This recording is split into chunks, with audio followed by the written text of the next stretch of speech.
Occasion ఏదైనా location ఎక్కడైనా తెలుగువారి వేడుక అంటే ఆలివ్ మిఠాయి ఉండాల్సిందే. అందరికీ నమస్కారం. పండుగలంటేనే సంతోషం, సందళ్ళు. మన భారతదేశం సంస్కృతి సాంప్రదాయాలకి నిలయం. అయితే పూర్వం నుంచి వస్తున్నటువంటి ఈ సాంప్రదాయాన్ని మనం అందరూ కూడా అనుసరిస్తూ ఉన్నాం. ఈ పండుగలు ఏవైతే ఉన్నాయో, ఈ సాంప్రదాయాలు, సంస్కృతులు ఏవైతే ఉన్నాయో, ఇవన్నీ కూడా మనం మన పిల్లలకి, ముందు తరాలకి మనం అందించాల్సిన బాధ్యత మనకి ఎంతైనా ఉంది.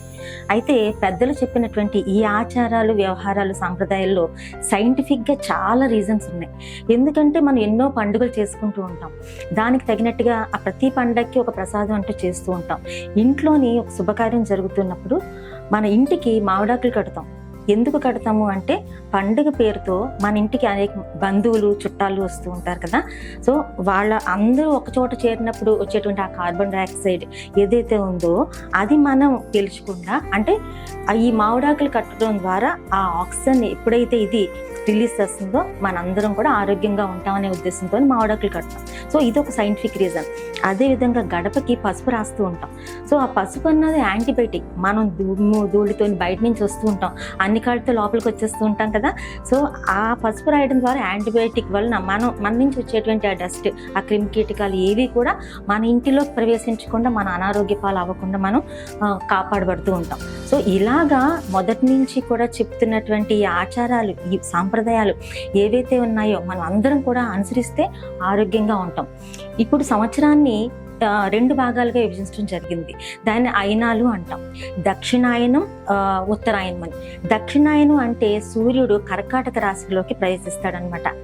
ఉత్తరాయణం అంటే సూర్యుడు మకర రాశిలోకి ప్రవేశిస్తాడు. సో ఇలా మకర రాశిలోకి ప్రవేశించినప్పుడు మనం మకర సంక్రాంతి అని మనం సంక్రాంతి పండుగ జరుపుకుంటాం. సో ఇన్ని పండుగలు జరుపుకున్న మన పండుగల్లోని ముఖ్యమైనటువంటి పండుగ సంక్రాంతి అని చెప్పొచ్చు. దీన్ని పెద్ద పండుగ అని అంటాం. ఎందుకు పెద్ద పండుగ అంటాం అంటే భోగి, సంక్రాంతి, కనుమ, ముక్కనుమ ఇలా 4 రోజుల పాటు ఈ పండుగను మనం జరుపుకుంటాం. మనం భోగి గురించి చెప్పాలంటే అసలు మనం భోగి ఎందుకు జరుపుకుంటాము? మంటలు వేస్తూ ఉంటాము, భోగి మంట దగ్గర నిలబడతాము. పూర్వం నుంచి ఈ యొక్క పండుగల సమయంలో ఏం చేస్తూ ఉంటారు? పూర్వం మట్టిళ్ళు ఉండేవి, మట్టి గోడలు ఉండేవి. సో ఈ మట్టి గోడల్ని, ఈ గచ్చుల్ని కూడా ఆవు పేడతో అలికి చక్కగా ముగ్గులు వేస్తూ ఉంటారు. ఆ ఆవు పేడతో అలికినటువంటి ఇంటిలోని నివసించడం వలన ప్రతి ఒక్కరు కూడా ఆరోగ్యంగా ఉంటారు. సో అప్పటికి ఇప్పటికి మనం చూస్తూ ఉంటే ఈ ఆవు పేడతో అలికే ఇళ్ళే మనకి కరువైపోయాయి. ఈ భోగి మంటలో ఏంటంటే పాడైపోయినటువంటి పాత చెక్కతో కుర్చీలు లేదా మంచాలు కానీ ఇవన్నీ కూడా ఈ యొక్క మంటలో వేయడం వల్ల మన ఇల్లు శుభ్రం అవుతుంది. ఇది వాళ్ళు చెప్పినటువంటి, అంటే సాంప్రదాయం అని చెప్తే మనం ఆచరిస్తామనే ఉద్దేశంతో ఇవన్నీ పెట్టడం జరిగింది. దీంతో పాటుగా భోగి అంటే మనలోని ఉన్నటువంటి చెడు ఏదైతే ఉందో, చెడు ఆలోచనలు ఏవైతే ఉన్నాయో, చెడు నడవడికి ఏదైతే ఉందో దాన్ని అన్నీ కూడా విడిచిపెట్టేసి మనం ఈ ఉత్తరాయణ కాలంలోని ఒక మంచి భవిష్యత్తుతో, మంచి నడవడికతో మనం నడుచుకోవాలి. అందుకని ఈ భోగి మంట. అయితే ఈ భోగి మంటలోని ఈ చెక్కలతో పాటు ఆవు పేడతో చేసినటువంటి పిడకల్ని వేసేవారు. ఎందుకు అంటే దాని నుంచి వచ్చేటువంటి ఆ యొక్క పొగ ఏదైతే ఉందో మనం పీలిస్తే మనకి ఆరోగ్యం అని చెప్పి.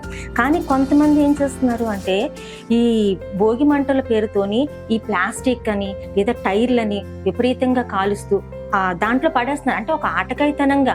ఇది ఒక ఆధ్యాత్మిక కార్యక్రమం, మనకి ఆరోగ్యాన్ని ఇచ్చేటువంటి ఈ కార్యక్రమం ఇది మనం ఎంతో భక్తి భావాలతోని మనం చేయాలి. ఉదాహరణకి ఈ భోగి మంట పేరుతో పెద్ద పెద్ద చెట్లు కొట్టేసి ఆ మొదలు తీసుకొచ్చి ఒక 4 రోజుల ముందే పెట్టేస్తున్నారు.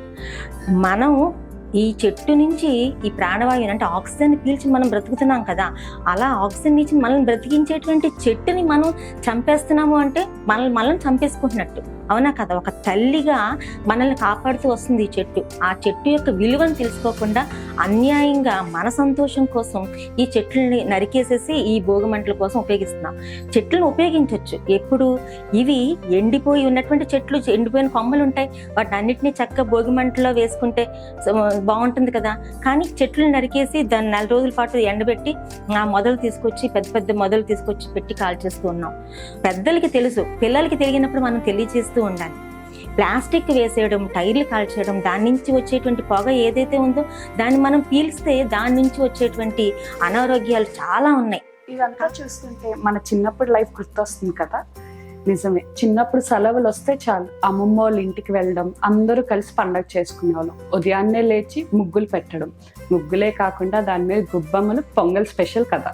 అందరూ ఉదయాన్నే లేవడం, ఒక్కొక్క ఇంటి ముందు ఒక్కొక్క ముగ్గు పెట్టుకోవడం రకరకాలుగా ఉండేది. ఇవే కాకుండా హరిదాసులు, గంగిరెత్తులు ఇలా చాలా సందడిగా ఉండేది. ఇంకా పిండి వంటలు అయితే అందరూ కలిసి చేసుకునేవాళ్ళం. కానీ ఇప్పుడు మొత్తం మెకానికల్ లైఫ్ అయిపోయింది. ముగ్గులు లేవు, గొబ్బములు లేవు. ఇంకా పిండి వంటలు అయితేనా స్విగ్గీలోని, జొమాటోలోని ఆర్డర్ పెట్టుకునే రోజులు ఇవి. ఇవన్నీ ఇంకా పాత రోజులన్నీ మిస్ అయ్యాం కదా. మనకి పండగ వాతావరణం లేదు, పల్లెటూరు వాతావరణం లేదు, పండగలో స్వచ్ఛమైన తనం లేదు.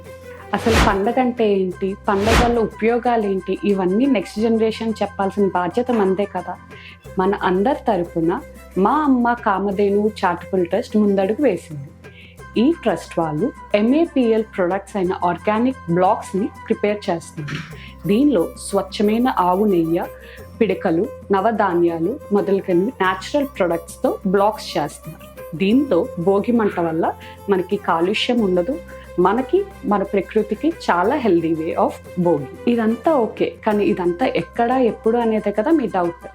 జనవరి 13, 2026 మన బీచ్ ఒడ్డున MGM గ్రౌండ్స్లో ఈ మహాభోగి ఉత్సవం జరుగుతుంది. కాలుష్యం లేని భోగి పండగని అందరూ కలిపి జరుపుకుందాం రండి.